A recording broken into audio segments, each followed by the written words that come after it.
ఈ ఆలు బఠానీల కర్రీ చపాతీలెంబడి, పూరీలెంబడి చాలా బాగుంటుంది. దీని ప్రాసెస్ ఎలా చేస్తున్నానో చూపిస్తాను. వెల్కమ్ టు షీలా కిచెన్ అండి. ఈరోజు బఠానీ ఆలు కర్రీ అయితే చేస్తున్నానండి. ఈ రెసిపీ మీతోటి షేర్ చేసుకుంటున్నాను. ఫస్ట్ ఒక గిన్నె పెట్టుకొని 4 పావులు అయితే నూనె అయితే పోసుకున్నానండి. ఈ చపాతీలెంబడైనా అన్నం ఎంబడైనా చాలా బాగుంటుంది ఈ కర్రీ. ఫస్ట్ 2 ఆనియన్ సన్నగా తరిగి ఈ నూనెలో అయితే వేసుకున్నానండి. నూనె ఒక 4 పావులు మంచిగా వేసుకోవాలా.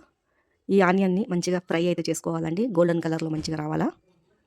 చూడండి, మంచిగా గోల్డెన్ కలర్లో వచ్చేసాక 2 అయితే బిర్యానీ ఆకులు, పట్టా, లవంగ, ఇలాచీలు అయితే కొన్ని వేసుకున్నానండి. చూడండి, ఇవంతా మంచిగా ఫ్రై అయితే చేసేసుకోవాలా. టేస్ట్ చాలా బాగా వస్తుంది కర్రీది. ఇలా ఫ్రై అయిపోయాక ఒక చెంచడు అల్లం పేస్ట్ వేసుకోవాలండి, ఫ్రెష్ది. ఇవన్నీ పచ్చివాసన పోయే వరకు మంచిగా ఏంపాలా. చూడండి, పచ్చివాసన పోయే వరకు బాగా ఎంపుకోవాలా. ఇలా మంచిగా పచ్చివాసన పోయాక ఒక 2 టమాటాలు ఎర్రగా ఉన్నది సన్నగా తరిగి వేసేసుకోవాలండి దీంట్లో. ఇవన్నీ కలిపి మంచిగా ఏంపాలా, పచ్చివాసన పోయే వరకు ఇలా మంచిగా ఎంపుకోవాలండి. చూడండి, మన లంచ్లోకైనా బాక్స్లోకి, పిల్లలకి టిఫిన్లకి ఈ కర్రీ అయితే సూపర్గా ఉంటుంది. చపాతీలెంబడి ఇలా బాగా ఎంపుకున్నాక మనకు కారం ఎంత కావాలో రుచికి సరిపోయేంత కారము, రుచికి సరిపోయేంత పసుపు కూడా వేసుకోవాలండి. ఉప్పు మన సరి చూసుకొని వేసుకోవాలా.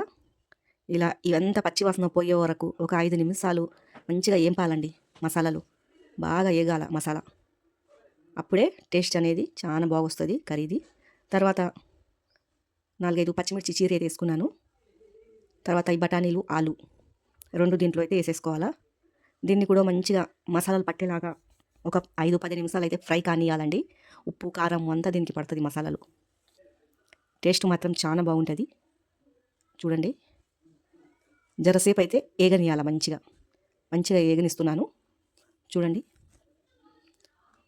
ఇలా జరసేపటికి ఒక నిమిషంకి అయితే కలపాలండి. అప్పుడే నీళ్ళు ఏం పోయొద్దు, ఎందుకంటే మసాలాలు బాగా ఏగాల. చూడండి, ఇలా అంతా కలుపుకొని మంచిగా వేపుకోవాలా, అంత పచ్చివాసన పోయే వరకు. తర్వాత పైనుంచి కలెమాకు వేసుకోవాలండి.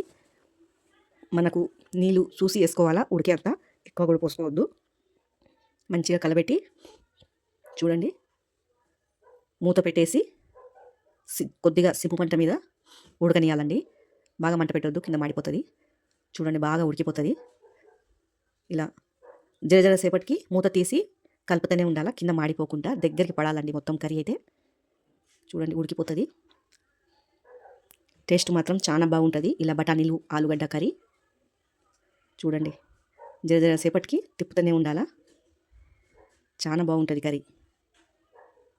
ఇలా అంతా కలిపేసాక సన్నగా కొత్తిమీర పైనుంచి తరిగి వేసుకోవాలండి. చాలా టేస్టీగా బఠానీల కర్రీ రెడీ అయిపోయింది. మీకు ఈ కర్రీ నచ్చినట్లయితే లైక్, సబ్స్క్రైబ్ అయితే చేయండి.